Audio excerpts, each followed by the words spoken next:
ဒီနေ့တော့9ရောက်မှမဟုတ်ဗျာကျွန်တော်အဲ့ဒီ science မှာမင်းညတော့စူးစမ်းတဲ့ကိစ္စလေးသူဖြစ်သွားတယ်အဲ့ဒါဘာလဲဆိုတော့ဒိုရာရကန်ကြီးတစ်ခု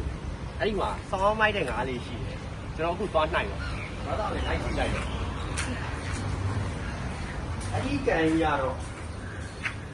ဒီ file လေးကြီးမှာရောက်နေတာဗျာဒီမှာစောင်းရမိုက်တဲ့ငါးလေးတော့တွေ့နေတာအဲ့ brother တို့ကန်ထဲမှာငါးလိုက်နှိုက်လို့ brother တို့ပြမယ်ဘလိုလေးရှိလဲဆိုတော့အိုးဒီကောင်ဘူးသီးနေဟာမိုက်လိုက်ဒီကောင်ပါလေစိုက်သေးလိုက်အော်စိုက်သေးလေးဩဂျယ်လီတုံးကြီးအဲ့ဒါဒီဘက်ချမ်းရောက်သွားပြန်ပြီဒီကောင်ဘာကောင်လေးလဲဟာစိန်မြောင်းမြောက်ပဲဟာ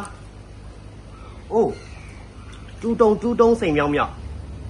ပြီးသွားရင်ဘာလေးတွေရှိလဲဟာဒီမှာတော့အပြောင်လေးတော့တွေ့နေတာပဲဟာကြည့်ပါအောင်ဗျာအပြောင်တုံးလေးတွေဖလဲလေးဒီမှာအီးဆန်နေရပဲဟာဒီကောင်လေးလဲမိုက်တာပဲတစ်မျိုးတစ်ဖုံဖိုင်းနေတာကြည့်တော့အချောင်းလေးအီးဆန်နေရပဲဟာဒီမှာဘာကြီးလဲဟာအင်ဒိုစီစီကြီးပဲမိုက်တယ်ဗျာဟုတ်ဒီကောင်ကတော့အသီးလေးတွေပဲဟာတင်လိုက်လားဒီကန်လေးကကောင်လေးဒါကတော့ကျွန်တော်ရဲ့ချစ်မွေးလေးရှယ်ချစ်မွေးလေး